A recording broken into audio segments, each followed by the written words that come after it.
Hi, this is Maginoni. Welcome to another edition of The Good, the Bad, and Disappointing. This was actually kind of a tough week for me, but for the most part I was able to figure this one out pretty easily.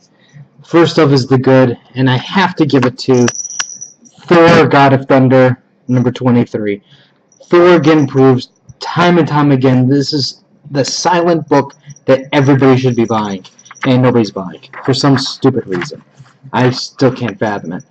First of all, let's talk about, this is some of the freaking best pictures of Galactus I've ever seen, ever. I mean, you have Galactus with the smoke, you have the fire, you have him looking like his face has been, destroyed, and looks like he's got fangs, and it's just freaking amazing.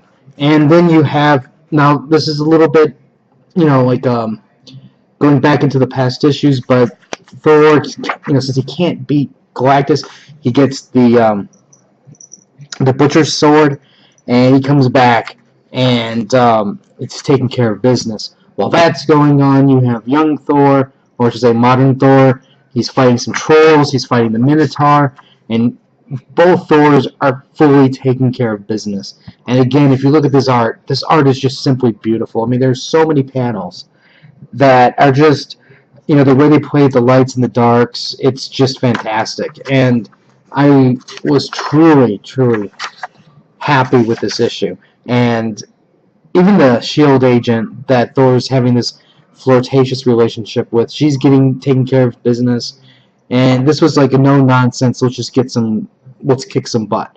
And the fight between Thor and Galactus while it is short, it did not disappoint at all. And I was extremely, extremely pleased by it. And I just wish that there was more of this, because it was great. Overall, I have to say that the Last Days of Midgard storyline has just been phenomenal. Granted, there's been some times where I maybe was a little worried about it, but as a whole, it ended to a point where I'm extremely pleased with it. And it's just a shame that this book is not number 2 or number 1 in the standings. Okay, let's go for the bad. And that's Future's End, number 7. Okay, let's be honest here. Nothing is going on here. Now, granted, I understand that this is and I've stated this from the very beginning, Future's End is going to be one of those stories that, because it's weekly, and they have, this thing is planned to end so far in the future, that we're going to have moments of excitement and moments of just this is getting kind of boring. And for me, it's really at that stage where it's kind of I really just don't freaking care. I don't care why Black Adam's in the Phantom Zone. The fight between Frankenstein and Black Adam, I just don't care. It wasn't even a great fight, And then we get the Lois Lane storyline, which I'm just whatever, just move on. And then you get the Firestorm storyline, where you have the guy was kept hostage, and then days have gone by, and he's not told anybody that, hey, Firestorm is responsible, this is what's going on. And I'm really? It's just, and then all the pieces just neatly fall back into place. So this way his life continues, there's no consequence of him being gone. And I'm just there's something wrong there. Then you have the Grifter, and it's okay, what we're going to do is we're going to shoot Grifter, we're going to break his spine so he can't walk. Then we're going to take him in, and then we're going to heal him so this way he'll work for us. Oh my, really? Really? And then I guess the only good part is the Batman Beyond part, but as you can see, there's not a lot of pages to it, and they make you go through a lot of nonsense. And even the fight between him and Mr. Terrific is just kind of nothing fantastic. But I don't know. I'm just overall, I'm really not pleased with Future's End at all. Yeah, there's a revelation at the end, which I didn't want to. If you didn't notice it, if I didn't show it, I don't want to spoil that part. But as a whole, it just seems to me that this doesn't have a soul, because if you can imagine, you have a cook, and then the cook is in the kitchen, he's making himself this gourmet meal, and he puts all of his love and effort into this meal. But in this case, what you have is a long list of writers and artists, and because of that, they all have putting forth their own amounts of effort, their own amounts of love to this. And to me, that's what I'm saying, is it just doesn't have that piece that makes it like, for me at least, a strong, cohesive title. The jumping from storyline to storyline, it's taking now too long to get to an end point. You're only getting fed little tiny pieces, and for the most part, those pieces are not really compelling, and that's the problem. So I really don't know how long I'm going to keep going with this. I think I'm getting pretty close to canceling it, because I know if I cancel this now, I can just wait till about a month or two before this thing ends and then jump aboard. And it won't matter what happens between issue 7 and that moment. What really matters is those last couple issues. So I'm really, really thinking this is going to be gone. And my disappointment is Original Sin. Now, here's a little bit of spoilage for you, for all you people out there who were stupid enough to think Nick Fury was killed. Which, I read some reviews, and people were like, oh man, this book sucks, they killed Nick Fury, and then they waved his head around like a trophy, and it was just gory, and it was really stupid that they killed Nick Fury, because, Nick Fury is like, he's the man. And I'm just like, what part of, when did you start reading comics? Did you not realize that that was not going to happen?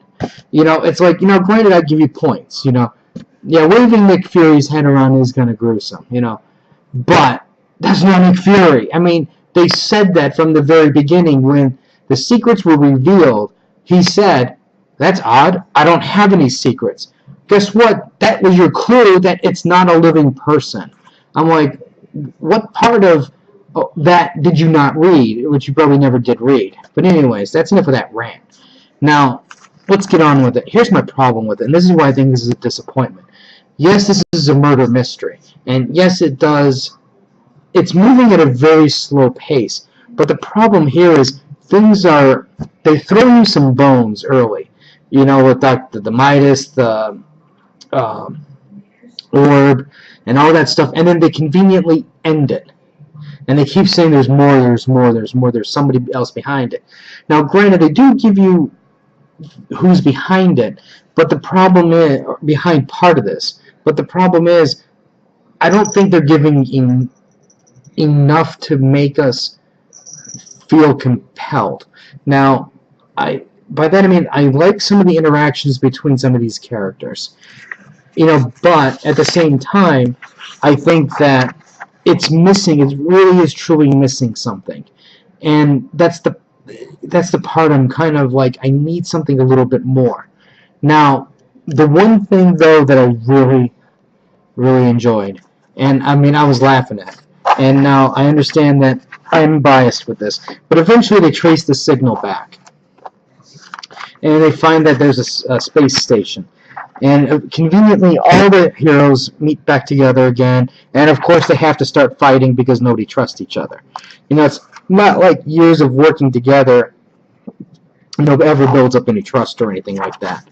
But what happens is Rocket Raccoon and the Punisher have some words, and Rocket Raccoon is trash talking the Punisher, and the Punisher is just looking at that and going, "What the hell is that?"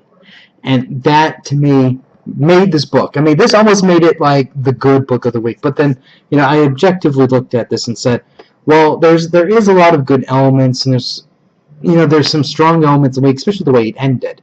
It really ended where you went, whoa. But the problem here is, I think, it's missing something. Now I understand like all the secrets are going to be dealt with in individual issues, but I kind of wish that maybe we got a tiny little bit more glimpse as to what some of those secrets are. And it also needed, I don't know, it just needed something other than just conveniently tying some stuff up, loose ends. Like I don't know what's missing. Granted, it's on its way, hopefully, to become something really good at the end. Because I think when you look at the ending here, you're going to kind of go, okay, things need to be explained here. And so I'm hoping that things are going to go in the right direction. But for me, I needed more. I just a little bit more. Anyways, that's my good, the bad, disappointing. If you have any comments or questions, let me know. Like, share, Facebook, Crunchyroll right down there, and I'll have more reviews later. Let me know what your good and your bad and your disappointing was for the week, and I'll have more reviews later. So until next time.